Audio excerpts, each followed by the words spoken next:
welcome to the MMA Roadshow, episode number 440. My name is John Morgan, and Cold Coffee is with me virtually, sort of. Yeah, coffee studio. Is that what we said? I like it. I am currently joining you from Bensalem, Pennsylvania, just across the street from Parks Casino, which is going to play host to CFFC 123 and 124. That's right. We're doing back-to-back nights of action on UFC Fight Pass. I will say, my man CM Punk has been in the news a little bit lately. He will not be here with us. I don't know exactly where he'll be. It sounds like he's got some things to sort out here and there. But Andre Petrosky will be with me. But Cold Coffee is back home in the studio enjoying Las Vegas, Nevada. Yeah, boy, it's nice, man. Sunny. It's still warm, still hot, but not as hot. But yeah, I mean, nice little breeze outside. That whole hurricane thing is all come and gone. We're not worried about that. We're not worried about the strip flooding anymore. I heard we might be getting another hurricane coming into Las Vegas. Did you hear that? No. Huh? Yeah, I don't know. I'm serious. I don't know. Somebody mentioned. Oh, I thought you were setting up a joke. I was like, no. I don't know. It sounded like I was setting up a punchline. Like, why we've never had one hurricane? Why would you have another hurricane? But no, I actually heard there was another like tropical storm building up in the Pacific or something that may be targeting that area. Again, it didn't hit us that hard last time. I think California got it worse than we did, but yeah. It does flash flood. People might be surprised to learn that it does flash flood a little bit in Las Vegas because the ground is so hard, because it's desert, because it's all that. If we do get much rain in a single period of time, like it does flood a little bit. It goes away pretty quick, but yeah, it was funny because last week my dad and my stepmom were in town, and they were talking about the weather and everything, and it was funny because I had read a report that said we might get up to 2 years worth of rainfall in a single day, and when you hear that, you're like, oh my God, we're going to get twice our annual rainfall in a single day. Like, we better start building an ark right now. We got to get Lake Mead's going to have no more problems. We're good. Yeah, and then you find out that's like 3 inches of rain total. 3 or 4 inches, if that. If that. Yeah, somebody sent that the other day, sent me that message. They're like, I'm hearing parts over there got more water, or, more rain than they've seen in years. I was like, last year, I think it rained once. I was like, I think we're okay. But yeah, it's funny to hear those things. And it's interesting because everybody's like, oh, Lake Mead, man, it's good now, right? And I'm like, nah. Everybody, when you look at all the weather people, they're like, dude, it's just a drop in the bucket. And it's literally barely a drop in the bucket. And I wish all the water filtered out there. In my mind, I'm like, every time there's a flood, I'm like, can't we just dig a canal so it just goes from flooding on the strip and it just goes straight down to Lake Mead, even though that's like quite a big distance. But yeah, it's funny when people are always like, oh, I hear it's flooding. I'm like, well, not in my neighborhood, but don't go down the strip. The strip fucking is always flooded. It's terrible, yeah, because everything runs downhill, and then the strip is kind of in the middle of it's like the bottom of this like little bowl where it all just filters through. And all the tourists finally get a little bath down there or something. Yeah. And all of our street people, they get a shower as well. So that's nice for them. Enjoy it. A little rain in Las Vegas. Well, all right, so listen, I guess first off we'll say apologies that we're coming to you a little bit later than normal. Schedules were a little bit crazy yesterday. You and I both were attending an open workout session at the UFC Apex. The UFC is promoting impromptu open working out. Yeah, a little bit of an impromptu session. They're promoting the Noche UFC event, which will be at T-Mobile Arena on September 16th. Of course, the first UFC that's built around celebrating Mexican Independence Day. So we were there for that. And then I had a late flight out here to Bensalem, Pennsylvania. Plus, we had my kid getting out of school, and we had jiu-jitsu. And I could have skipped that, but, I want to spend what time I can around my kid. And you had to get the videos turned around. And so basically, schedule got a little crazy. We said we'll just put it off one day. So appreciate everybody's patience and understanding that schedule just got a little bit hectic. I will say it probably works out better if we're not going to be together at the Casa de Cold Coffee, because if we're doing it remotely, I'm probably better off at this hotel in Bensalem, Pennsylvania than I am at my house where I pay Cox Cable $225 a month for internet, and they still have not figured out my internet solution yet. I've had five different texts, Cold Coffee, to be there. And they're all nice. I want to say, shout out if you are a technician for Cox Communications, I want to say, especially if you're one of the ones that's been in my house, I guess I can't speak for all of them, but all 5 of them. All Well, 5 you don't of want to them. speak ill will of somebody that knows where you live. That too, and controls my internet. But no. Oh, the rest of you that don't know where I live, F you. Y'all suck. Y'all suck. But the ones that made it to my house, y'all's good people. Y'all's good people. All 5 of them were very kind, very nice, very knowledgeable, but it's a situation where I think it's the equipment in my neighborhood. Like, basically, we've gotten to a situation 100%. where, like, yeah, maybe somebody was doing an upgrade or they were working on something in the area, and but man, I can't even do, like, I mean, obviously, remote interviews are just kind of standard these days. I mean, you do a 10-minute call, a 15-minute call, whatever it may be, with whatever athlete, and I can't get through a single 10-minute interview without my internet dropping at least once, and I can't tell you how frustrating. And it completely cuts out, or is it just the bandwidth drops? It's just Does it completely cut out? Yeah, the bandwidth drops enough that it cuts out. So if I'm on a video call or whatever, like, I'll just lose the video call, and I don't have to reconnect. It'll reconnect itself. Obviously, you and I for years have been using StreamYard as the program that we conduct interviews and stuff on. But it just cuts out, and it'll reconnect. But it's like that deal where the athlete has to be like, oh, I'm sorry, wait, what? You cut out? Oh, wait, you know what I mean? It's just that weird. And you could go in and you can edit it. It's no big deal. You can just cut that out and put a little. Yeah. Just leave it in. Who does that? Who does that? But it's just annoying, especially, again, given how much you pay. Oh, that is ridiculous, dude. That is ridiculous. I know that, and that's the times, like, we always complain, like, why can't these other internet companies? Because there's good internet in parts of Vegas. It's just not everywhere. Yep. CenturyLink's got fiber, which is cheap. It's just not everywhere. Have you tried, and I know we've talked a little bit about, have you tried using a VPN, connecting to a VPN, and then trying to connect? Like, have you tried doing what you're doing with another computer? No. Remember I told you what Cox was doing to me for a while until it kind of cleared up? Oh, They were throttling my computer.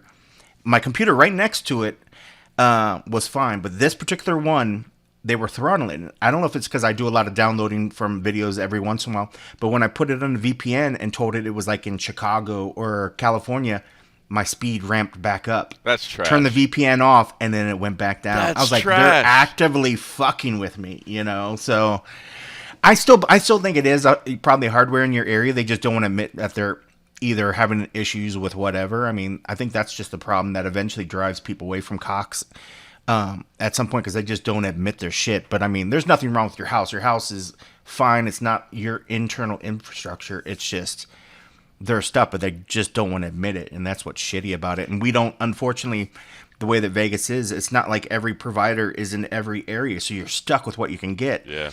As much as people talk about, the monopolies with the UFC and the other stuff, like, when it comes to, like, cable companies and, like, power companies in most cities is a legit monopoly that we're kind of really having issues. But it's like, people want to bitch about other stuff. It's like, dude, we have to face this shit all the fucking time. It drives me crazy. It drives me absolutely crazy. I heard we may have, and you're closer to me now than you used to be, obviously. The new updated Casa de Cold Coffee, the palatial estate, is a lot closer to me. I mean, obviously, yes. I don't share the same type of grounds, but I'm in the different area. But I did hear that by the end of the year, we're supposed to have Google Fiber laid somewhere down to our area, which would be phenomenal. That would be nice. That would be phenomenal. Well, and it's funny, once another player finally does break into the area, watch Cox and everybody ramp up to move their fiber into these areas once they know that they're not the only player. Yeah, that tends to make people. That's the one good thing about competition. People want to gripe sometimes about competition, but competition does force companies to get their act together and start putting some shit together.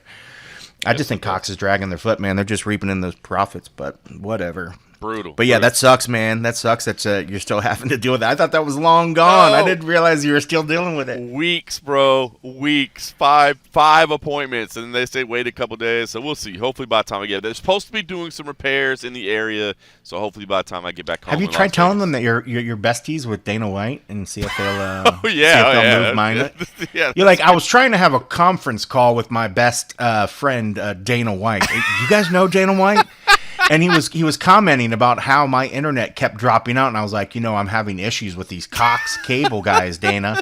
Dana, do you have Cox cable, or are you able to get a different provider in your area? You're ridiculous. And see what happens then. All of a sudden, Mr. Morgan, yeah. We're gonna send our other 5 techs over to your house. So ridiculous. All right, listen, we'll get into it. Obviously, a lot to talk about with MMA going on right now. I guess the first thing we'll just mention briefly, the open workouts that we attended. Raul Rosas Jr. was there. Daniel Zellweger was there. Natan Levy was there. All good Mexicans. All good Mexicans. Yeah, it was. We did all kind of laugh, right? Raul Rosas Jr., Daniel Zellweger make a lot of sense. They both hail from Mexico. And then Natan Levy was there, and we were like, why are you here again? Why are you here? But it worked out. But he was one of the funner ones. He gave a great interview, and I thought his workout was fun as well. It worked. It made sense because he had just had the gym beat down with the anti-Semitic dude that he brought in, so that made kind of entertaining. Funny is that shit, dude? It's crazy. How can you believe that still happens?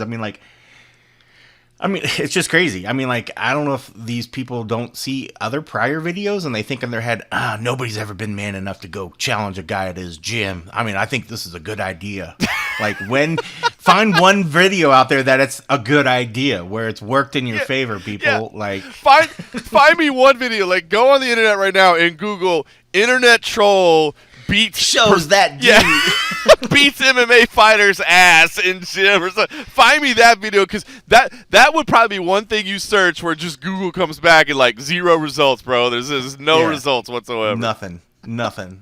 Dude, that's so ridiculous. But yeah, I hadn't heard that story, but that's crazy. And it's kind of the part that's a little shittier on this particular one. We see guys all the time say I want to fight a fighter, I want to do whatever. That's the shit that happens usually with Sean Strickland, and we see it happen over Extreme Couture. Right. But in this case, the guy was harping on his religion and other shit. Now you deserve a real ass beating. That is true.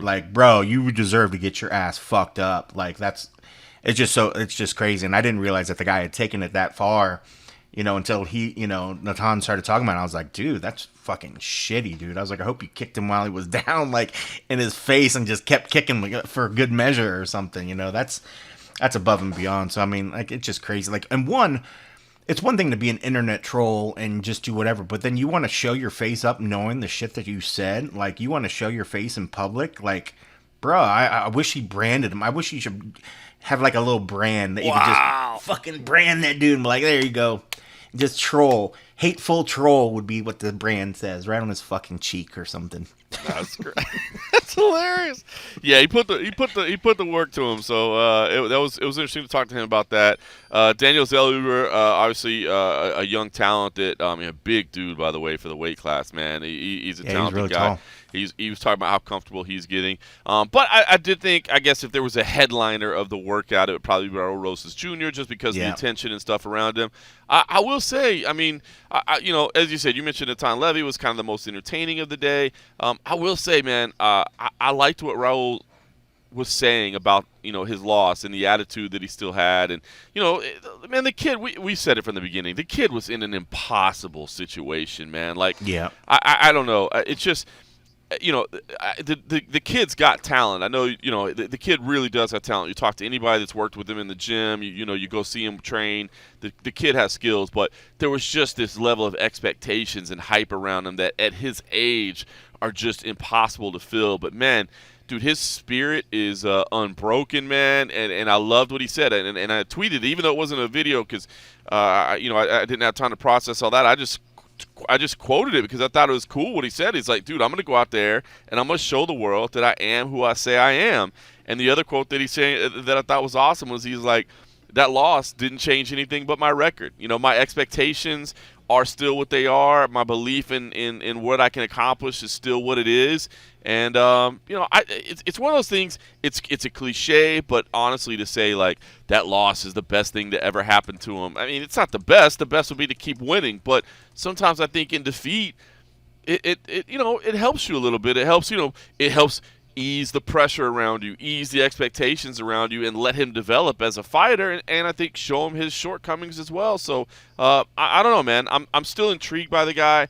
I think I honestly believe he's in a better situation now than he was before, because I think a lot of the pressure and there's still going to be attention around him, of course, but not the way there was before. And I think that's a good thing, honestly, man. I think give the kid time to grow up a little bit. Yeah, did he finally graduate? I don't know that. I know at the end of last year he was still like close. I thought he still had months. I thought maybe this prior, maybe June or whenever school would have just finished, that would have been it, maybe. Maybe so. But I'm not quite sure. Next time we see him, I have to ask him if he did finally finish it. I know he was close. I thought he was in the senior year or stuff. But I know the temptation to probably walk away was right there, you know, especially knowing that you're earning.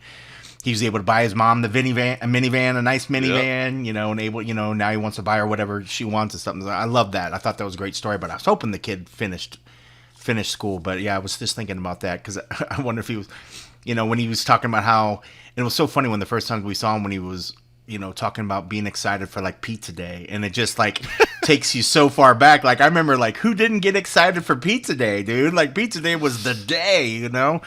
And to hear it, I was like, "Oh my god, this kid is so young," but it was just so fresh, and it was just So kind of true. funny. It was honest, you know, though. It hearing was him just him talk being about it. It was honest. so honest, and it was awesome. I was like, "Holy shit!" He just going in there to fight, or I can't remember if it was right after we saw him fight. Like he was just fighting in the cage, and now he's talking about how he was excited for pizza day, and I was like.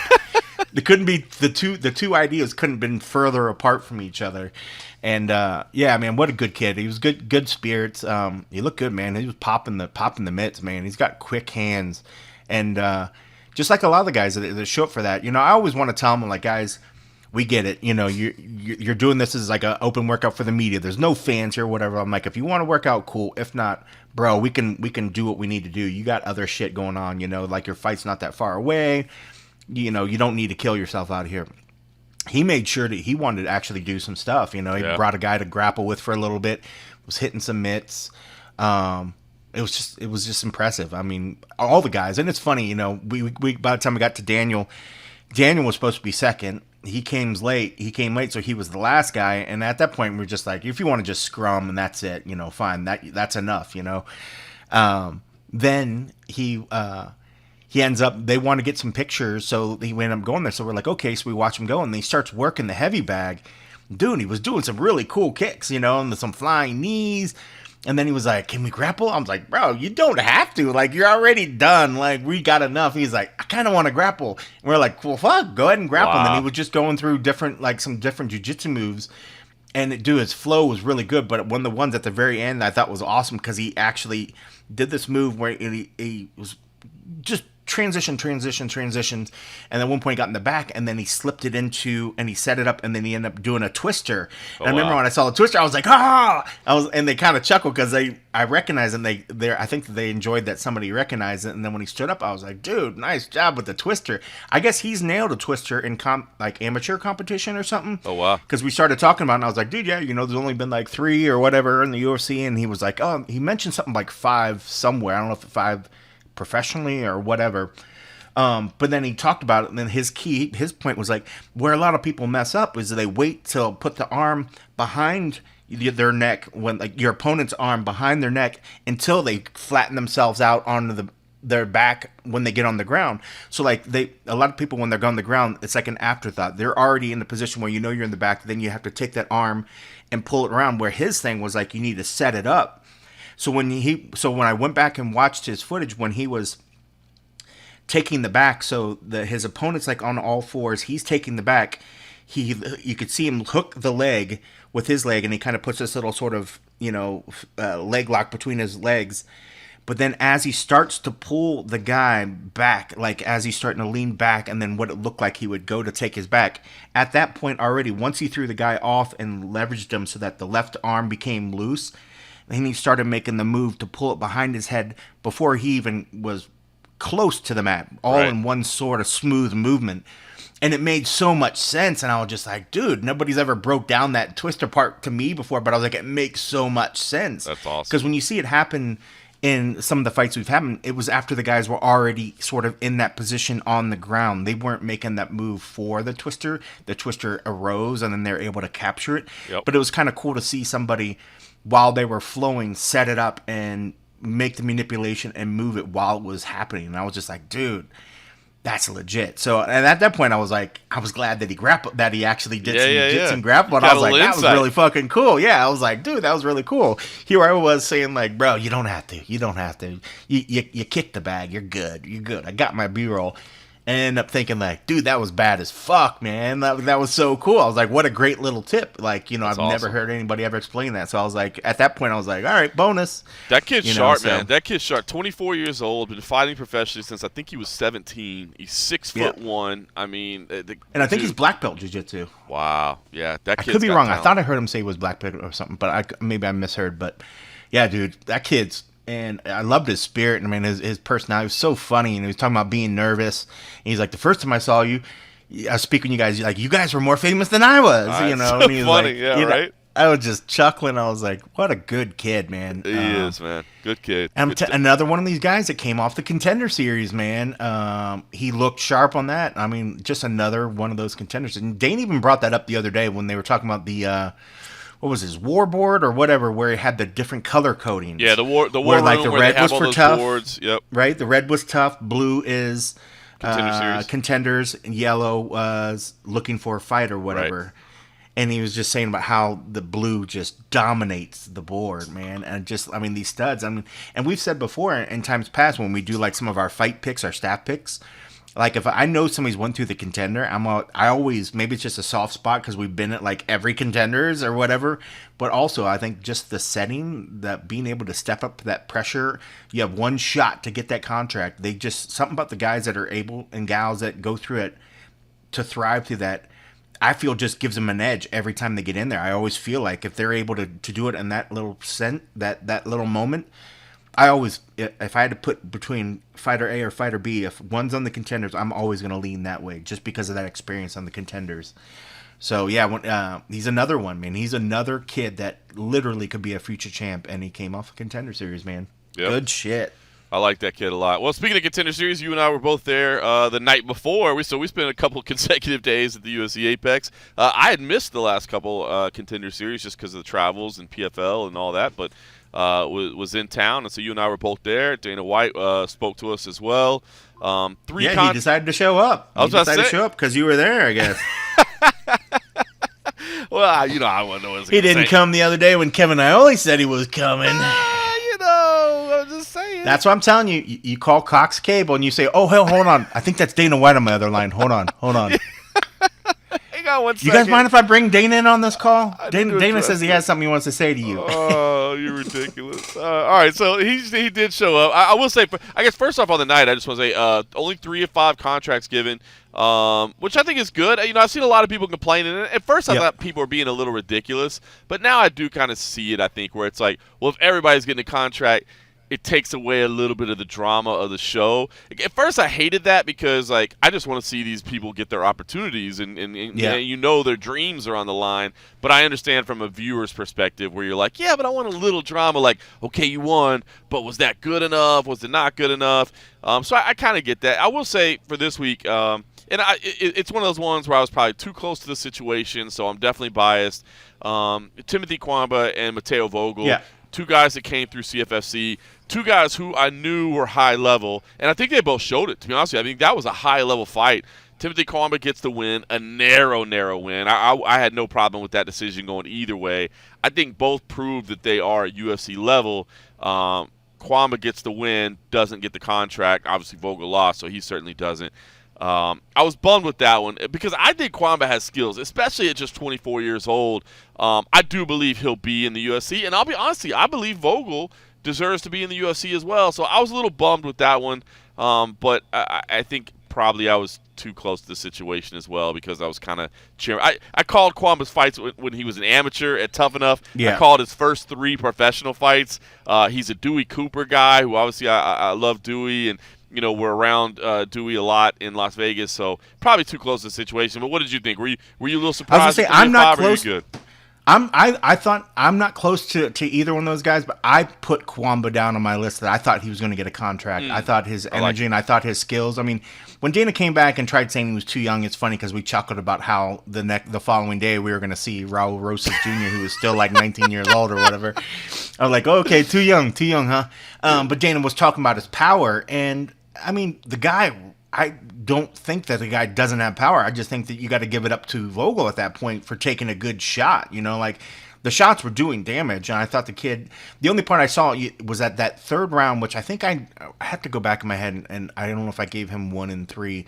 I thought he did. I thought he did more in my eyes. I picked him. Round 3 was when Vogel got on the back and when he got on the back. So maybe then I gave him the first 2 or something.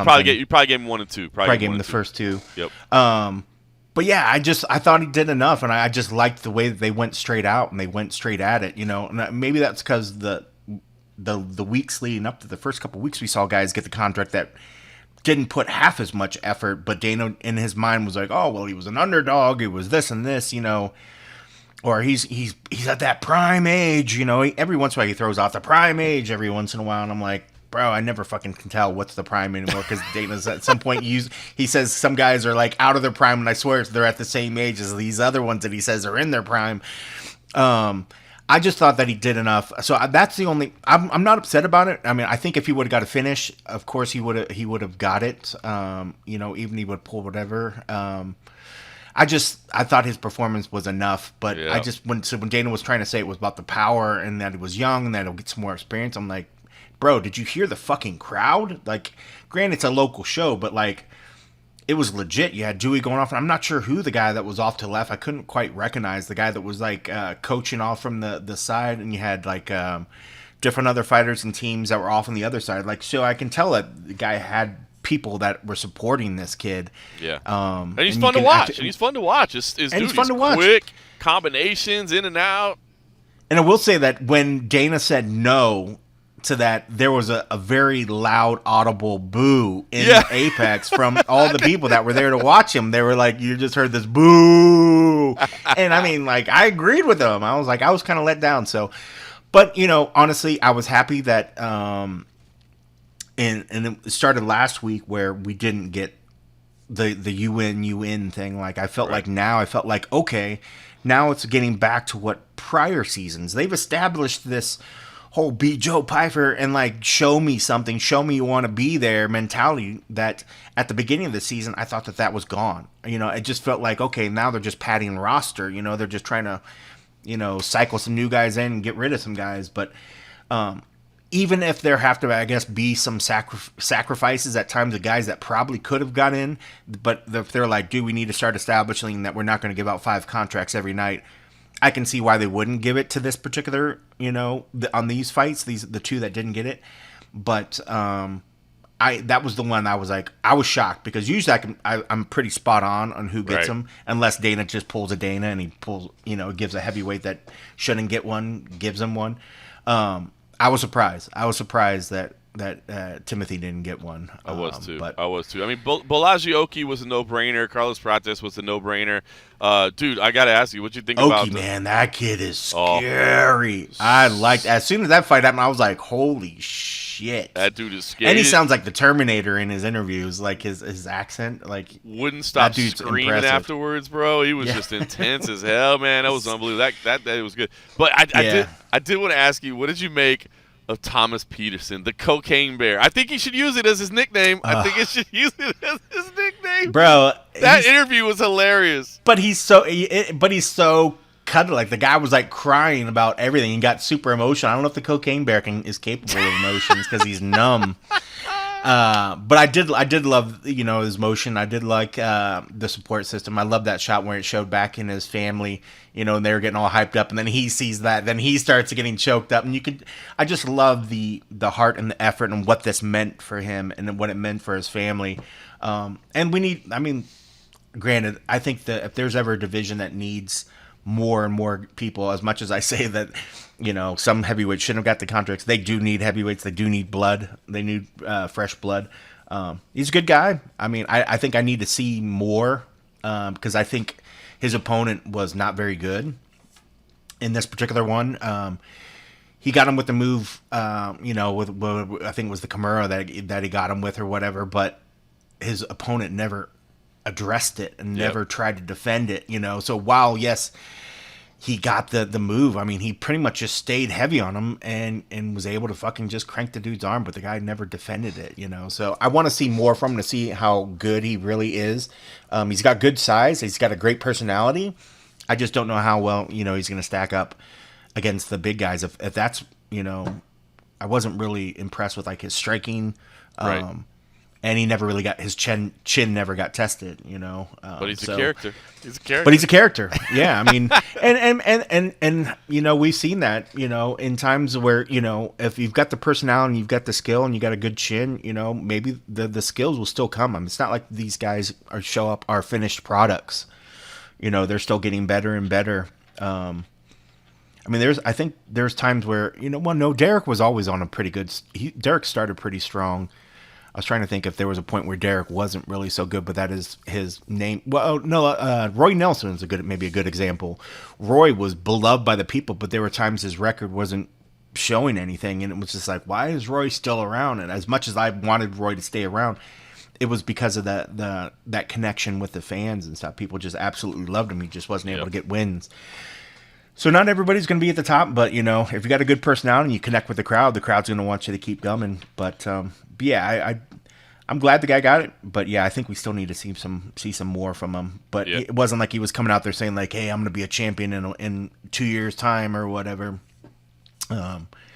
Especially when you got like some of the new breed of heavyweights is just fucking crazy. It's just ridiculous. It's not enough to just be big anymore. You can't just be big. You got to be big, but you got to be fast and you got to be powerful and you got to be fucking technical, man. I'll tell you what, though, it's interesting. So, you know, we always talk about how hard it is to find quality heavyweights. Prior to his addition, there are 38 heavyweights signed to the roster. That's it, just 38. That's crazy. It's crazy if you figure that 16 of them are ranked because you have the champ and then you have 1 through 15. So 60. There's only 22 non-ranked. That's ridiculous. Crazy. So you can make an impact pretty quick. All right, let's talk about. They need heavyweights then. I had no idea it was that little. It's that little. 38 That's on the UFC ridiculous. roster. I guess that would make him number 39, which is crazy. All right, so I guess as far as Dana's stuff, you know, he spoke to us for a while. He told you not really interested in Max Holloway and Alexander Volkanovski 4. I get that. I know Alexander Volkanovski has kind of said the same, like I'm beyond it. It's weird because Max Holloway is clearly the number 1 contender. I saw somebody the other day just to tweet, and it was in regards to my rankings update tweet. And it was said, and I thought this was kind of a neat tweet. It was just, it's the only division in the UFC with 2 champions. You know what I mean? Like those 2 dudes are just clearly number 1 and 2. It's just number 1 is just a little bit better. You know what I mean? Max Holloway can beat everybody else. I was like, that's a cool way to put it. But I understand why they're not going to fight again. Mention the Conor McGregor stuff. You know, that screenshot that went out. I always thought that was fake. I'm gonna tell you what's funny. The reason I actually thought that thing was fake before I even really investigated it was it had Chandler listed first. There's no way they're going to put Chandler first on the marquee. They're going to put Conor McGregor. Yeah. If that fight does come together, it's going to be McGregor versus Chandler. So as dumb of a reason to think that something was fake as that is, when I saw it said Michael Chandler versus Conor McGregor, I'm like, no. The UFC's never going to build it that way. But the one thing that did stand out to me about what, and I get it, Dana can only say so much. He's not going to reveal their plans just because he was asked about it. But I love it when I'm like, well, is he still in the mix? And he's like, I don't know. Like, it's August 31st right now. That is December 16th, and you don't know. Like, the on sale is supposed to come out sometime soon, bro. Like, and you're like, what are we doing? I'm not sure. I mean, listen, we don't talk every day. I mean, Conor's got things going on. Like, come on, you know whether or not he can fight in December or not. Like, tell it. But I get it. He's only going to say so much, and that's the thing. It's funny sometimes when people criticize or like, oh, you didn't press him on this. Like, bro, he's not going to tell you something he doesn't want to tell you. Like, you know how much media he's done at this point where he understands, like, I ain't got to tell you shit. So, you know what I mean? You can ask me whatever you want, but if I don't feel like telling you, I'm not going to tell you. So, anyway. How many times do you want me to say, I don't know. I don't know. Like, I can only say it so many ways. You must know. You have to know. It's so funny. But I did think that was funny. Just like, I don't know if he's there or not. And then the other one that was interesting was that really stood out, and I think probably got the most attention was him kind of lambasting Merab Dvalishvili and Aljamain Sterling and saying how he hated the situation. Now, I do think a lot of people misinterpreted it as he's pissed off that they won't fight each other. I could be wrong, and I could reach out to clarify. I don't think he's pissed off that they won't fight each other. Like I know he. No, does, I don't think that's what he was saying at all. Yeah, I don't either. I think it's the fact and he's that they're spoken like about it before. Yeah, the fact is that they're like that. They've got Merab, you're number one. He's like, well, let me wait on Aljamain and see what Aljamain wants to do. And well, if Aljamain doesn't want to go, then I'll go. It's like, no, bro, we don't have time to sit around and you guys. Do you want this or not? But I think a lot of people, because I saw a lot of people going, I can't believe Dana expects them to fight each other. They've admitted that they're brothers and they're this and that. I don't think that's what he's saying. I think his annoyance is that Aljamain's like, hold on, I want my shot, and Rob's like, well, if he deserves his shot, but if he doesn't want his shot, I'll take his shot, but only if he doesn't want to go first. And and let me be clear, I've praised both these guys for that because I think that's so unique in the sport. That this is such a cutthroat business that I think it's beautiful that they're willing to say, hey, I want that opportunity, but I'm not going to take it at the expense of my brother. I love that, but Dana and the UFC don't love that because they're trying to put fights together. But I think it was a little bit misinterpreted as he was pissed that they don't want to fight each other. I think it's more the fact that he's pissed that they're kind of like, after you, sir. No, after you. Oh, no, after you. Where they're trying to put fights together. And I think that's how Amy even phrased the question when she was talking. She was like, Merab saying that he wasn't going to do, take the fight until he was sure that Aljo didn't want it or whatever. And I can... And he said the same thing before too, where he's just like, why you win the game if you're not trying to win the title? Like, regardless, I mean, if it's your boy, and that was but that was partially even his thinking when he said it in the past, like, if your boy's got the belt and, if you don't want the belt, why are you doing this particular thing? I mean, if you don't want the belt, and the fact that there's a possibility that if your boy doesn't have the belt and you still don't want to fight for the belt because you want to make sure your boy's good with his career first, like, you're in the wrong sport. Like, this sport is so I definitely didn't take it like in this particular instance where he was talking about those guys fighting each other. So that's probably other people just hearing him wrong, but I don't think he's wrong in what he was saying. I mean, like, I get it. And then we saw pretty much as much from Aljo and Merab both saying that as well. Like, if it's not Aljo, it should be me, and Aljo kind of saying the same thing. It's just weird that Dana's interview had to come out and say what they said for those guys to finally come out again and sort of say like, no, I mean, it's either one of us, instead of one, which has been Merab clearly in the past, sort of like, well, let's see what Aljo wants to do. But that was when Aljo was the champ. Aljo's not the champ anymore. Maybe we just haven't had a chance to talk with him for him to clarify that shit's changed, and that yes, if the possibility and that he gets the nod to take that fight, I guarantee he's going to do it. So what do you think? So what do you think? I mean, it looks like December might be again still looking for a headliner, unless of course we find out Conor McGregor is available. We don't, we just don't know if he can fight or not. Well, it's funny because like I've been so much like just on the USADA test pool thing, like just randomly every fucking day. Like I'll usually hop in them like, well, let's see if McGregor pops. Nope. But that's when I noticed Nick Diaz has 1 test this year. Travis Brown has 5 tests this year. Travis Brown. That's yeah, crazy. There's names. I mean, there's names. I'm just wondering why dudes are still, and like Nick tested like 5 times last year. Wow. Something like that. So I mean, like, there's definitely names, but yeah, I mean, it's just weird because I mean, at this point, I think everybody has to agree that I don't think USADA is going to stick to their guns. I mean, it's getting closer and closer, and I think a lot of the people they have to. They should, but at the end of the day, USADA is brought on and being paid by the UFC to do these tests. USADA wants. I mean, they're going to say, okay, well, Dana, we appreciate your money, but we really, really want to stick to our guns on this one. I know we did it before for that Brock guy, when he came, I know we did it before, but this one, because, and what if they say he's going to come back for 1 fight? He wants to get 1 fight this year and then he's retiring. You think USADA's going to be like, okay, man, but we really want to do the 6 months because we said that, and they're like, I'm telling you right now, though. I don't think they're going to stick to their guns. And listen, man, I think they should. You're not wrong. I don't think you're not wrong. We know how the world works.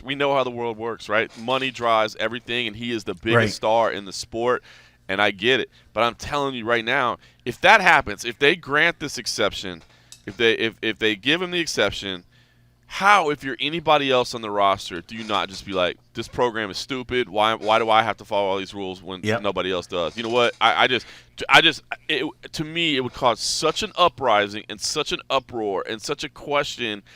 Again, for everybody else on the roster to be like, why am I even having to participate in this program if Yep. you're going to give the star? And again, we know how the world works. I would not be Yep. shocked if it happened that way. But how does everybody else on the roster not go, come on, man? I mean, and he still needs to test. Say if he gets the exception, he's still now that just clears him up to this point, right? It's not like that clears him to test hot on No. fight You week. still have to get in two So he tests. still has to test. I mean, like the crazy part is when you look at Connor, he looks like he's still fucking juicing right now, you know. So it's like, bro hasn't like declined any. He's still swole as all fucking get out, you know. Like, I mean, I'm ready for like the middleweight debut, and that middleweight would be a cut at this point.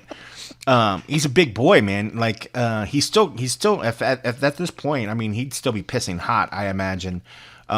So regardless, you know, even if he did get an exception, he's still got to have a clean, you know, fight that night, or he's Right. maybe he doesn't care because he's like, take whatever percentage you want. I'm still going to get a huge fucking payday.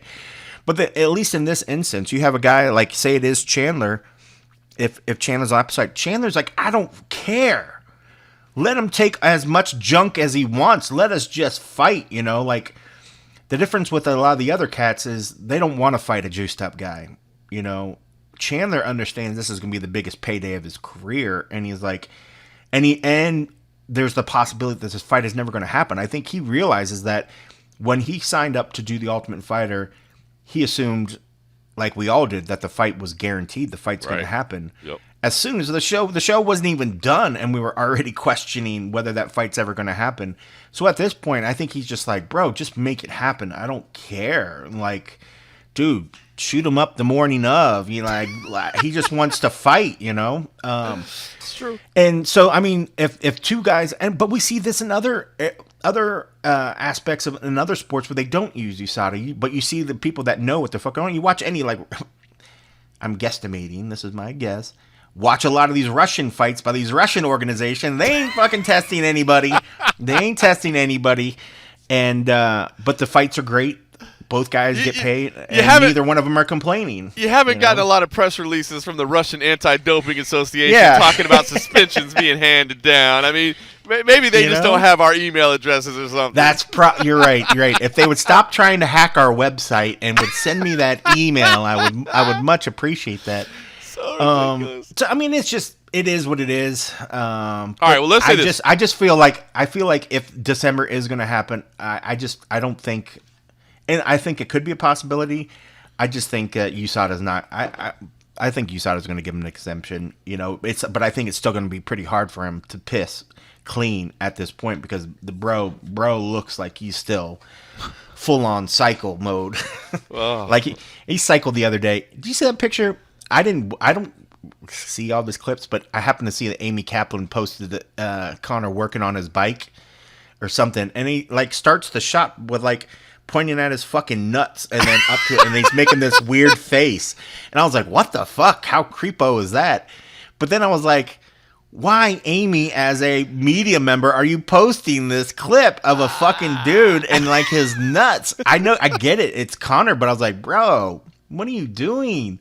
I unfollowed her because the last time she put a pic, it was like, who was it? You unfollowed her. You sit next to her at every meeting. I know, but she doesn't know that I've unfollowed her. But I mean, like, I don't mind talking about it. Like, bro, I don't make a pic. Like, I don't want something to pop on my timeline of fucking Connor's fucking crotch. And then she posted that pic of Machado and Gary, and Cheeto in the shower. Dude, what would happen to me as a employee of Junkie USA Today if I posted a pic of two female fighters Ooh. that they happen to release of them in the shower? What would fucking happen to me? Oh, boy, you know what? That's a very fair question. I would get fucking burnt Yeah. to a crisp, and I You're right. guarantee I would get my job called for me to lose my job. You're so And right. then So I'm just like, what the fuck are you doing? I know she doesn't care.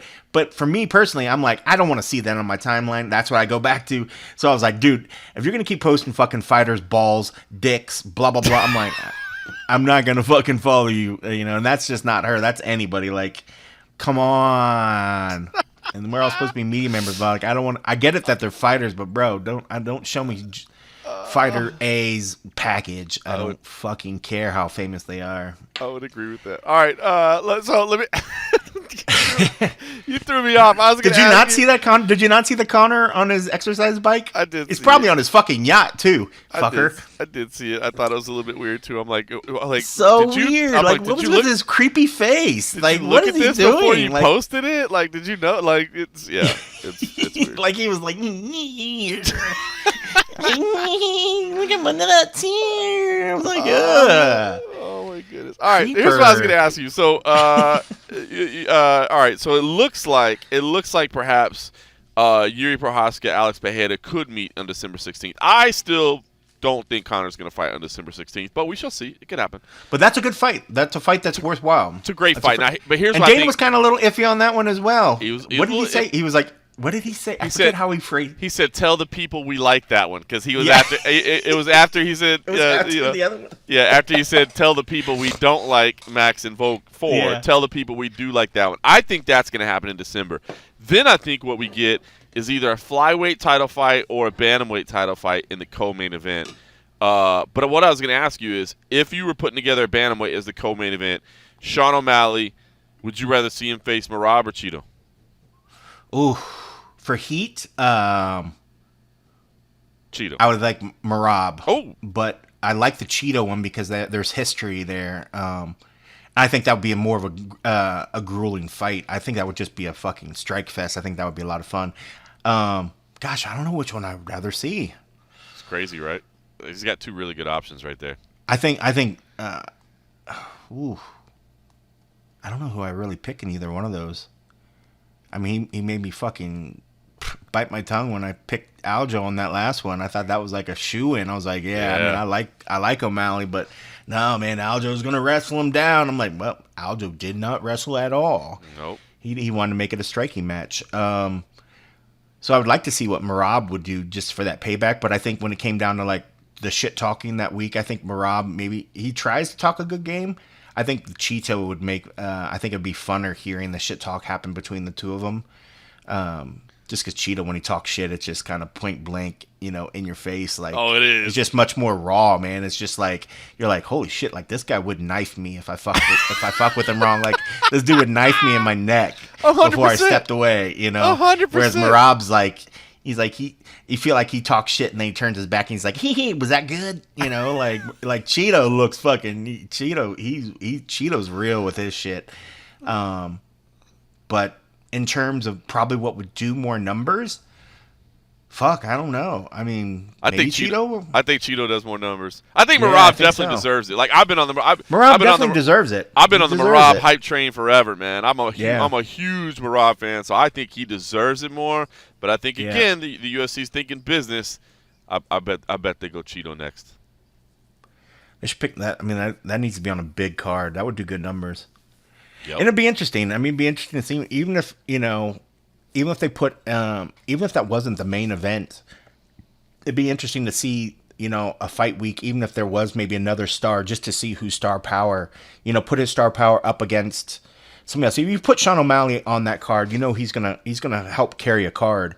But it'd be interesting if there was already a card that already had some like good name to it to see who the fans really pointed to. Like on a press conference or media day or when they walk out, like who gets that pop, just to really test where his star power is against like another legitimate star. It would be interesting. Who was it? Jones that was talking really good of O'Malley recently.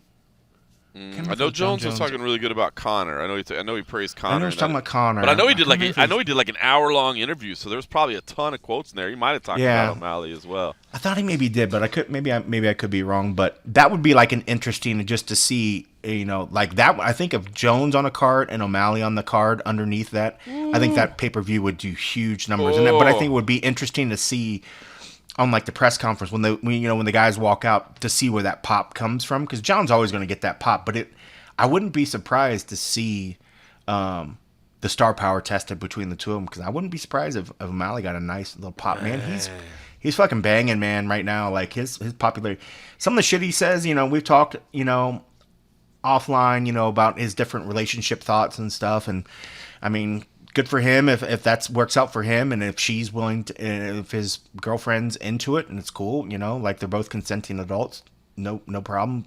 It's just kind of weird, but fuck, man, his star power. I mean, like, I love his fighting style. I love a lot of shit what he says. I'm not a big fan of his face tattoos. I think he's gone a little bit overboard with it, but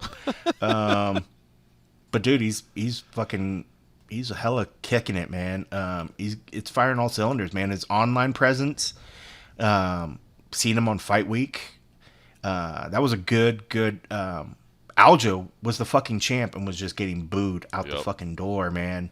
Like, that just says something right there. And I mean, like, even if it wasn't Aljo, I think, whoever's opposite of Malley right now is going to get booed. And but Cheeto's is somebody that somebody loves, and that's the kind of thing, like, who's going to fucking boo Cheeto? Like, Cheeto's always been 100% real. So if he shows up and he's walking out to the stage, for a press conference, are all the O'Malley fans going to boo Cheeto? Like, I would think it'd be like, you're a bitch, like, how are you gonna boo Cheeto? Yeah. You're just a fucking nut hugger at that part, At that point, you're just like, O'Malley, please spit on me, like, what the fuck, dude? Like, well, how you gonna boo on Cheeto? I tell you what. Speaking of things that Sean O'Malley says and things that Sean O'Malley fans say, I found out maybe Cheeto would get booed. Because let me tell you something. I had the worst week of my life on social media this week. Sean O'Malley, and not that I should be shocked about it whatsoever, but let me explain myself a little bit. So earlier this week, Sean O'Malley tweeted that there are managers that take 20% of fighters' purses and 20% of their bonuses. If you do this to the fighters, you are a POS, of course, a piece of shit. Now, is that what that means? I thought it was point of sale. I was gonna say it's not point of sale. You are point of sale contact. Yes. So I retweeted that and I said, managers should absolutely get a part of negotiated purses as well as any sponsorships they secure. I honestly think trainers should get part of any performance bonuses. Industry standards would be ideal so every athlete doesn't need to negotiate these deal points blindly. Now, immediately people start trashing me like, you piece of shit, you a-hole, how can you say this? You cover this sport and you're talking trash. Because they assumed what I was saying was rebutting Sean O'Malley and saying that no, fighters should be paying 20% to managers. They should be paying 20%. I was not saying that. And so I ended up in these multiple conversations. And it's one thing, it's funny because it was very frustrating to me, because if I have an opinion on something and people don't like it, I don't really care. Like, sorry, that's just my opinion. That's the way I see things. I have formulated my opinion because I have thought about these things and I have educated myself on this. And here's what I say. And if you disagree with me, I don't care. But here, people assumed I was saying Sean was wrong, and I wasn't. I was saying Sean was right. And what I was saying was, and again, and I will. Did you reply back as such to say, like, guys, I'm agreeing with what he's saying? I did. I can see where maybe since you didn't say a percentage, that they assumed that you were agreeing with their ones, but. As long as you went back and said bro, I'm agreeing with Sean. I did, and normally I would. So first of all, you're right. I will take the ownership of I probably could have, or I could have probably worded it better. Lesson learned. Maybe when you're a couple beverages deep and about to go to bed, don't retweet the discussion at that point. But just to clarify, and I did clarify with multiple people online, but I'll clarify to anybody that saw this and didn't see any of my replies to this. What I meant by this was, a manager absolutely deserves commission if they help negotiate your salary. That's their job. Yeah. That's what you're doing. That's why you're paying them to go negotiate your salary. So managers should absolutely get a part of negotiated purses. Anything they negotiate, they deserve their commission on it. As well as any sponsorships they secure. If they go get the sponsorship, they should get a payout of that sponsorship. Now, if you're representing a fighter and that fighter gets that sponsorship on their own, I don't believe you deserve any part of that. If you had nothing to do with it, that's theirs. 100%. They got it, 100%. man. You get none of that. And then I saw. Oh, go ahead. I was going to say, and then the next part I put, honestly think trainers should get part of any performance bonus. So there are some managers that do have contracts that say if you get a performance bonus because I represent you and that is part of your income for the fight, I do get part of that as well. And I do kind of understand that concept, like, hey, we win together, we lose together, that's how we work. But I honestly think for bonuses, if the fighter wants, I don't think the fighter should be, made mandatory to pay out any of it. But if they determine they want to pay out, and I think a better thing to do would be to pay a coach, because that coach helped up your performance. And it used to be easier when they had like knockout of the night bonus, submission of the night bonus, because I used to think if you get a knockout of the night bonus, you should probably cut off some money to your striking coach. If you get a submission of the night bonus, you should probably cut off a little bit of money to your grappling coach because they helped you get there. But again, I don't think any of that should be mandatory. Ironically, it's that concept right there that led Dana White and the UFC and the Fertittas to giving the backroom bonuses, the locker room bonuses, because what they wanted was to say, hey, fighter, this is your money. Don't tell your manager about this. Don't worry about this. This has nothing to do with your manager. This has to do with us. Now, over time, people have come to hate those locker room bonuses and hate the way that pay structure is done. But that's why it was done, was because the fighters, the UFC wanted to give money to the fighters that they didn't want their managers to worry about. Now, my final point was the point that I really meant most importantly, is that industry standards would be ideal so every athlete doesn't need to negotiate these deal points blindly, meaning I wish there was kind of an agreed upon standard so that when a fighter is looking to make his way to the big time and he meets one of these big time managers, and the big time manager, this fighter on the regional scene is like, wow, I'm trying to get to the UFC. I know this guy knows everybody at the UFC. I know this guy can get me into the UFC. And then that guy says to you, okay, well, here's my rate. I get 20% plus 20% of your bonuses. I wish fighters knew, damn, I should probably turn that down because I know there's other managers that will do it to me for 10% that won't take money. You know what I mean? Because those fighters, man, they're going to latch on immediately. They're going to be like, dude, you can get me in the UFC? Hell yeah, let's go. And then in retrospect, they look back and go, man, I wish I wouldn't agree to that because there are other people that do much less that could have served the same purpose. And so I like that Sean O'Malley's talking about it, and that's, to be honest with you, that's why I retweeted it and wanted to add my comments to it, because I want people to see that hey man, these are the things that Sean has gone through this, and other fighters have gone through this, and you who are looking to break into the next level need to know it so you have yourself educated before you go in. But anyway, that was my intention, and so I wanted to lay it out here because I had a whole lot of people attacking me that thought I was saying Sean is wrong and managers should take 20%. And it was the most frustrating, probably 48 hours of my life, because I was getting these messages. And it is funny because you don't get messages that are like, hey, John, I was kind of curious why your point. Why do you think fighters should pay 20%? At which point I could say, well, I don't think that's the case. I don't think they should pay 20%. No, instead it was like, you're a jackass that has no business covering this sport, and what are you doing, you asshole? And oh my God, look at you, you bootlicker. You're kissing ass to managers and da-da-da. I was like, oh my God. I mean, you are very close to Ali. I mean, you're probably just toeing the line. He actually probably wrote that tweet for you. You shouldn't even say that because people are going to believe that that's actually true. I'm close to every manager. I'm close to Ali. And I'm close to Alex Davis, who those dudes are like mortal enemies. We saw Alex post some stuff recently for their fighters on his own timeline. So what's going on? Who am I actually talking to? I'm close to Malky and Abe Kawa as well, because we've worked in the same industry together for 15 years, 20 years. Like, we know each other. But none of them are telling me what to. Yeah, that was another. People are like, oh, this is a paid tweet. I'm like, a paid tweet to say what? Do you not read the details? I'm saying I wish there was an industry standard so that the managers were all getting the same thing, so that the fighters would not. Anyway, it was so frustrating because, again, if it was something I believed and you were like, I hate you because you believe that, I would be like, well, that's your opinion and I understand. But when people are hating on you for something that you didn't even mean or didn't even say, it's far more frustrating. I can totally agree with that. It's interesting. I would say, like, I think managers help with the career. They help get these contracts. They help do this stuff. I feel completely, yeah. If you're doing a job, you deserve to get paid for that job, and whether it be this percentage, whatever you agree upon, and 20% is way too high. But fighters, I mean, you're agreeing to that. I mean, I get it if you think like, hey, if I want to get to this guy that's best friends with Sean Shelby, okay, maybe I'll pay a higher percentage for this particular ones, but know what you're getting into.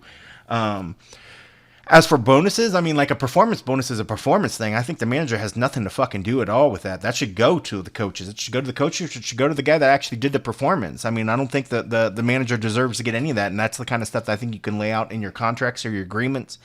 If it's a not known thing, then fuck it. Like it's not written in the contract and it's nothing, and you just assume, like the managers just assume they're going to get something. Then I would say sorry. I'm give it to the guys that, because you're right. I mean, like a lot of these performance coaches, a lot of these other guys, striking coaches, maybe don't get a set amount. They're getting money when the fighters get some money, and the fighter usually kicks them something. You know, it's not like it's anything agreed upon, or at least something in writing. At least in a lot of instances that I know of. You brought up a trainer. A trainer, I would think if he's not getting paid throughout that fight camp, then yes, he is entitled in something. But if he's getting paid, as what most trainers will, if you're paying them to go to training with them, or if they're watching your diet and you're kicking them some sort of stipend or some sort of money throughout, you're paying for that. I don't think they really need anything, that performance bonus. But the bonus is a bonus. I think you're allowed to give it to who the hell if you wanted to. You know, That's if you want to Yep. reward your guys, cool. If you want to reward the whatever. But I definitely don't think that should be underneath the manager's purview. Like you help get that contract, which it says that you're going to get a percentage of my win bonus. I'm sorry, my take, your show, your win. That's part of the fight pay. Like that's what you get your percentage of. Something that came up when I was reading, you text about something, and somebody chimed in. Who was it? Was it Dan? I think it was Shapiro that said like he thought if a manager sets up a contract or sets up a deal with a fighter and the fighter declines that the fighter still should owe the manager for that effort. I think that's BS. Okay, so say you come to me, you secured a deal with Joe Schmo's chicken that you like, that I personally think is dog shit. I don't want to be associated with that brand. So I say, no, I do not want to be with that. And if you would try to come back to me and say, well, I secured you $1,000 worth of possible money, but you said, no, I want my $100 of that. I want my 10%. I would say, sir, we did not reach an agreement. We did not go into business with said thing. I don't owe you jack shit for that. Yeah. Your job is to bring me possibilities to say yay or nay to. That's part of your job. That's how you earn that 10%. That's all part of it. Like there's gonna be yeses and there's gonna be nos. The nos are part of the process. I'm paying you for the process, not paying you to for me to say no, and then you're like, well, I brought something to the table. People can bring a lot of shitty offers to the table. I'm not supposed to pay for all the shit I don't want to associate with. That's it. That's a great point. So I don't think anybody should be paying anything for something you don't accept and you don't rep. That's not part of the deal. Because the work that you're doing is part of why I'm paying you in the first place. So there's going to be yays and nays, just like a real estate. Like if you had to pay every time a realtor showed you a house and you're like, nah, I'm not feeling that. Well, sorry, I showed you the house. You got to give me 7%. It's a great point of the thing. Like you're spot on. You're spot on. And it's funny because at that point I had been abused so much. I was probably just happy to hear something positive and didn't even think about it. But you're right about that. I mean, it's an interesting conversation. I can see where there's the point to it. But when I was thinking about it, I was like, you can't fathom. I mean, like that just makes it way too easy for the manager to bring bad offers to you and then expect the fighter to pay for it. Here's what I would say, building on that, and I think you just brought up a great point, and I think I agree with you wholeheartedly. So I'm on your side of this. Here's what I might say: if I, as a manager, bring you a deal and you agree to it and we sign to it, and then you default because you don't follow the terms of the deal and we don't get paid on it, you still owe me what the That's rate, different, right? Yep. You entered into a contract. You put your name on the contract. You sign. That's like anything. I mean, if people don't understand, when you're entering into a legally binding contract, you sign the dotted line. Like you have to, fulfill your obligations. And if you somehow make that contract go null and void, and somebody's expecting they need to pay for their family, whatever, like. Sorry that you changed your mind, but you signed the dotted line. That's why, I mean, they just got to be smart. I think that's probably with anything, just education and understanding. I mean, I'm not a businessman, so like I know a lot of that stuff can be very overwhelming. Fighters I'm sure a lot of fighters aren't businessmen as well.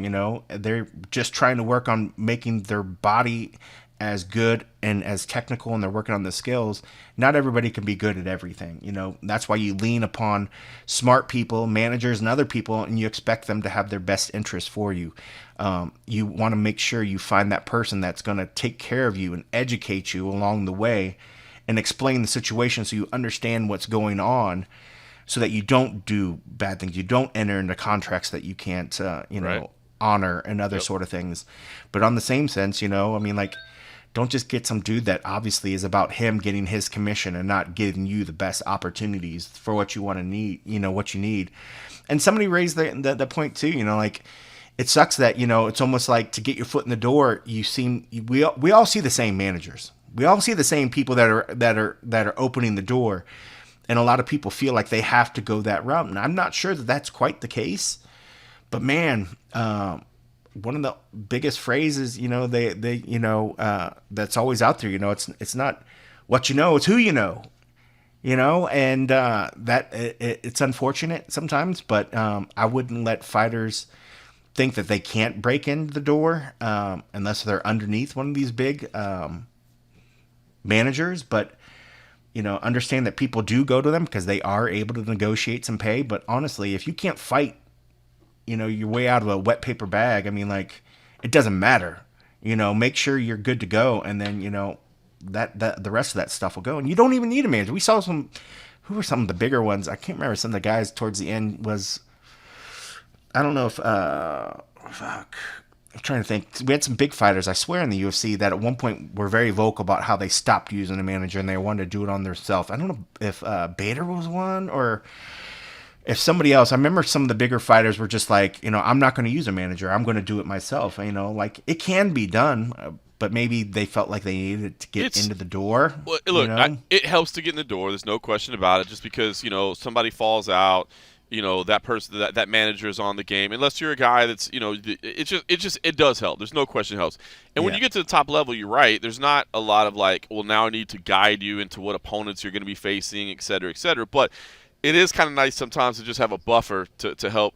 You don't have to tell the company no. Like let them play let the manager play the bad guy. Let them play the bad guy. Let them play the bad guy. And I saw a lot of people 100%. in that conversations that I was having because of that tweet. I saw a lot of people saying like, yeah, but these managers aren't doing anything. They're not actually negotiating. I'm like, well, dude, if you feel that way, if you're an athlete and you feel your manager isn't negotiating, then you need to walk away. Like, they work for you. You don't work for them. Always remember that. They work. They work for you. So, Anyway, we could do a whole hour on this easy. Maybe we will one day. It was a frustrating moment, but I do get it. I will own up to maybe I didn't word it the most properly, and maybe I was a few minutes. I think you probably could have clarified a little bit. I could see, because even when you just read it back in my head, I was like, ooh, I could see where somebody, like, it's just the ADD society, like, because even as your phrase, your wording went on, it clears up towards the end. But in that first sentence or so, they're like, "Oh, fuck him." That's what it was. That's definitely what it was. They're like, "Bro, we stopped reading after the first sentence. I was already writing my tweet telling you what a piece of shit you are." Like that happened over and over and over. That's why you should just leave that platform. Why are you still on Exter or whatever they call that? What do they call that now? Skeeter. Where are you supposed to go? Where else are you supposed to go? Yeah, it can't be Threads because Threads fucking pretty. Isn't that gone already? Certainly the usages went down. What gets me is like, I'm like, who are all these things that show up in my timeline? I'm like, how do I stop seeing all this random shit in my timeline? So then I'm just like, oh well. I haven't really used it as much, but I can't do more. I'm not a big Twitter, but I know you like the Twitter. All right. No, I don't. No, I don't. Definitely not after this week. What do you use? This is completely unrelated and perfect stuff that I know people will listen to on a podcast. I know one of the great things that everybody used to love about Twitter was TweetDeck. Have you replaced that with anything? No. I can do it. Yeah, TweetDeck's jacked up now. Wait, no, but was it because they broke it, right? Because, I mean, I thought at one point you couldn't get it unless you were subscribing, which you are subscribing. I do subscribe. But is it still not working, or did they break? I heard it like has all kinds of issues. But that's the biggest thing I hear people complain about is that don't subscribe, is that TweetDeck was one of the greatest things that they used, or that they like to do it. I mean, are you still able to do that sort of stuff and do what you need without having that, or do you still have access to to be able to do that. And if people don't know what TweetDeck, it's like an application that allows you to take all the good shit that you like in Twitter and have these sort of columns which sort of lays out, like, say if you want like the UFC, or say if you want a column that gives you all of Connor's tweets, and if you want to follow like the UFC promotion and have Bellator, it puts in a nice little window so that like a lot of these people, like a lot of my coworkers, they live and breathe like Twitter. So like TweetDeck's like, okay, I want to see everything in one nice little window. Yeah. And then that's gone, and they're all freaking out, and they're like, "What do we have to do here?" You know. You can still go to TweetDeck. Like if you Google, like if you just type in TweetDeck and go to the old URL, it'll still go there. It's now called X Pro. Holy shit! They changed the name. Yeah, but they screwed up the layout. It's weird. I used to like TweetDeck just because I would have like one of like people I follow. I have one column of like all the official UFC accounts, like the different regional UFC accounts, like the Canada account, the Australia, New Zealand account, whatever. I'd go through all that.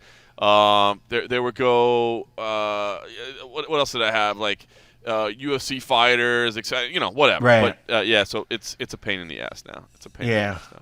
Crazy. Yeah, I didn't know if you had some workaround or whatever. I know a lot of people are still like, what do we do? And I'm like, well, and that's what sucks, because so many people really pour upon. I mean, like, as much as Twitter is kind of a fucking mess right now, it is still where most people go with their news. If I'm a fighter, or if I am somebody and I want to go somewhere and say like, hey, I'm having a great day, Twitter still seems to be that place. So yeah, that thing, I know that app was very, very helpful. It was in showing stuff. So yeah, it's funny. My coworkers were losing their mind when it broke.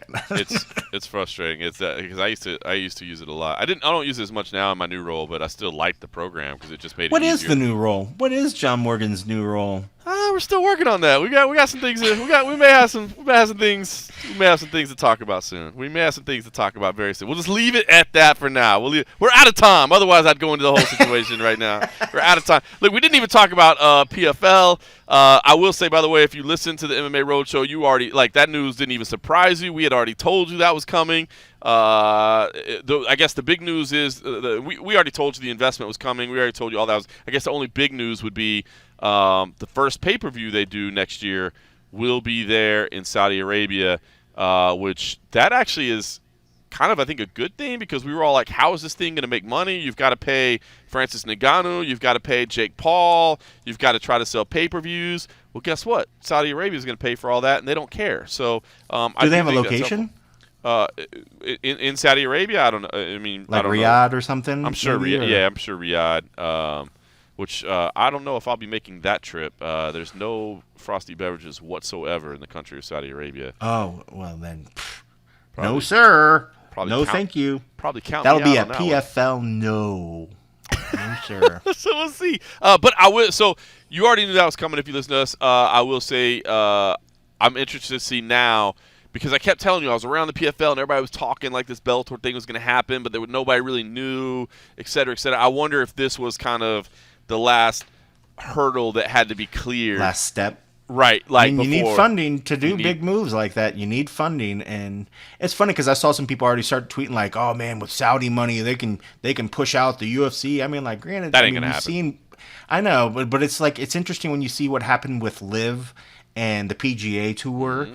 And all this other kind of stuff, like if you have the money and you're going to start buying out all the top athletes, at some point you need to have fighters, So if people start migrating to something that's ready to pay like mad amounts of money, I mean, if you go, there's no real going toe to toe with like oil money. Like, it's ridiculous. It's like limitless. Some of the money over there, limitless it's just funds. Unreal. Like, as much as WME, and we want to talk about a $4 billion company, like that's a drop in a bucket with some of the shit over there.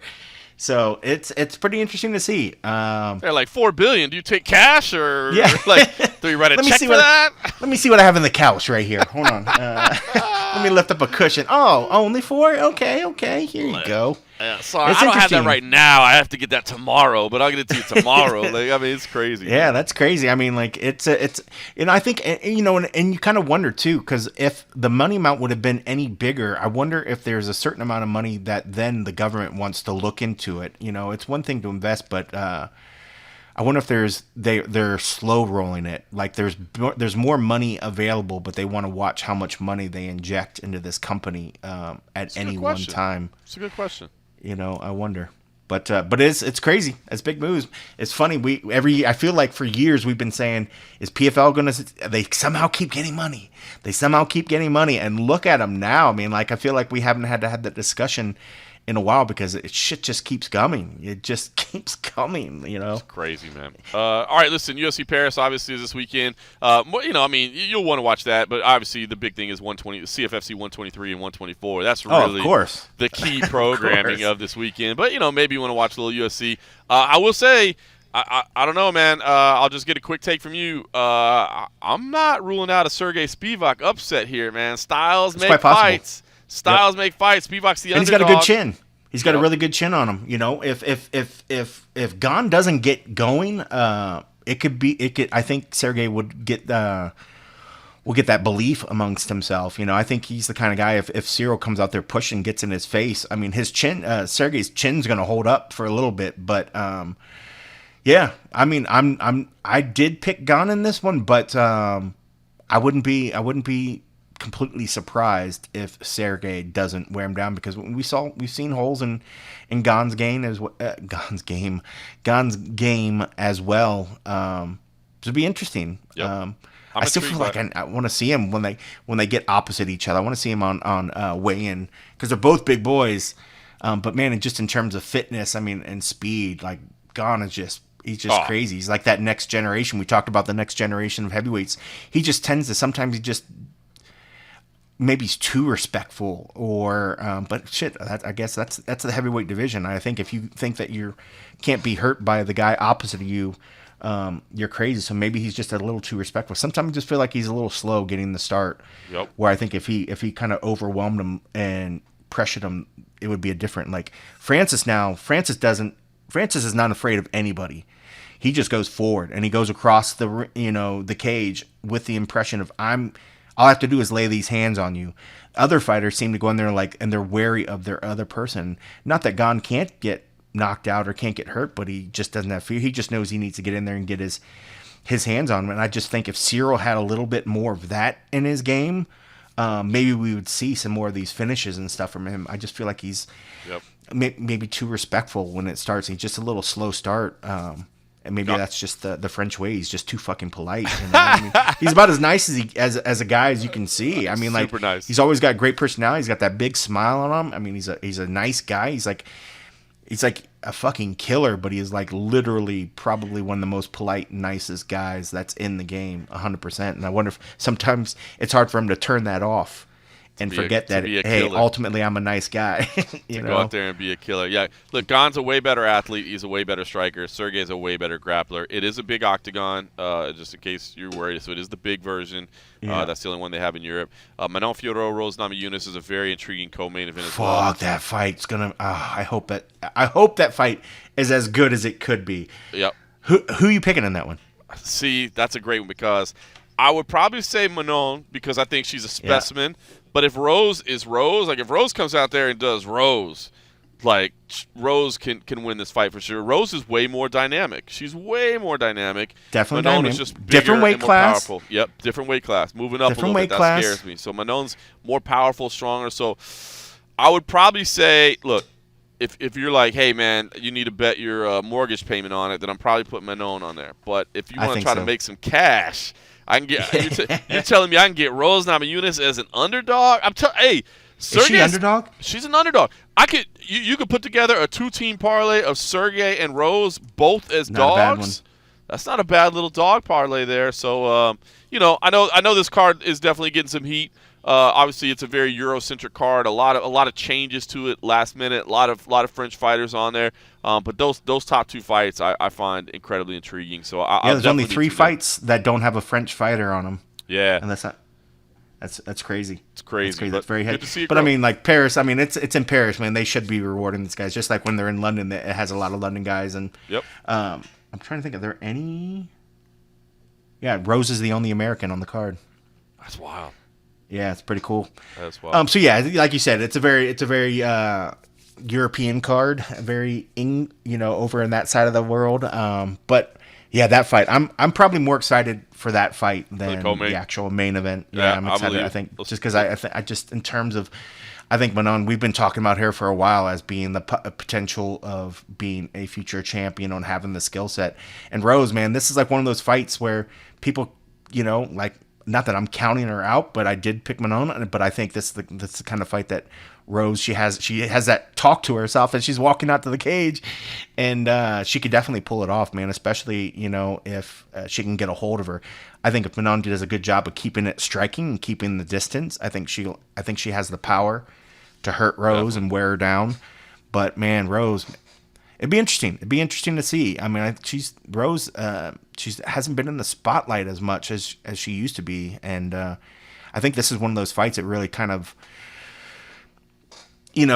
sort of sets the road work of what's left for her in the UFC. So it'd be interesting. With the bad showing here, I mean, I wouldn't be surprised if Rose eventually, in the next year or so, just decides to go on her happy way. Yeah, because she has a love-hate relationship with competing. Yeah, you know what I mean. That's the best way of putting it. Like every time it doesn't seem like she likes being there. Right. But pays but she's the amazing. bills. But she's damn good at it. She's so good at it. It's like why not do the thing that I'm absolutely fucking great at? She loves martial arts, but she doesn't love competing in a cage fight and all the stuff that comes along with it, the media, the pressure, the et cetera, et cetera. But I think she'll train forever. Kind of like a George St. Pierre. Like that dude's like George St. Pierre is never going to stop training. You know what I mean? But he's like, but I don't want to do this part of it anymore. So I'd love to see her like make the transition that we've seen a lot of these fighters that go in and start doing like stunt work or like get into like films. I don't think she'd want to do like main roles because I don't think she wants to be in front of the camera. But I mean, with her athletic ability, she'd be badass at that stuff. I think she'd be a fucking incredible stunt person, man. I think she would be fucking great, and she could make good money and be able to just kind of do her thing, and then have a gym off to the side or something. Yeah, that's great. Look, you should go consult with her. Well, as much as me and her talk, like next time I talk, I'm like, Rose, let me tell you about what I think your future should be. We actually call her Rose. When we hang out, we're so tight. We call her Rose. Rose time. Rose. Oh, too funny. All right, but make sure you tune in to CFSC 123 and CFSC 124. In fact, I got to wrap this up because I got to go down for our weigh-ins here in just a second here. What time is that event? It'll be so we got different times both nights. I think we're going a little bit earlier on Saturday because we're going to be like right after. So Friday night it'll be main card at 9 p.m. Eastern, 6 p.m. Pacific. So make sure you tune in for that on Fight Friday Pass? night. Yeah, on Fight Pass. And then Saturday, I think basically we're going right after the conclusion of the UFC Paris. So watch UFC Paris and then lead right into us, which does mean, by the way, I'll probably be a little bit late with the and a half episode for everybody over at patreon.com/the MMA Roadshow because I think we're going live immediately after that. So probably I'll have to get through that commentary first and then come back and wrap up everything all at once. So we'll definitely do that. Appreciate everybody for, being patient with us. As we said, we had kind of a crazy schedule, but, maybe we were better today. Well, and if we remember, these used to come out on Fridays. That is true. Pretty soon we're going to be coming out on Monday afternoon, man. We just keep moving these things up. Yeah. But anyway, appreciate everybody. Obviously, we're always going to deliver. We have not missed a single week of fresh new episodes since the day we launched this thing. So we always appreciate you tuning in more than anything. The episodes might be fresh. We might not be, but the episodes will be fresh. The episodes are always fresh. So we appreciate you being patient. We appreciate your support always, and more than anything, just thanks for listening.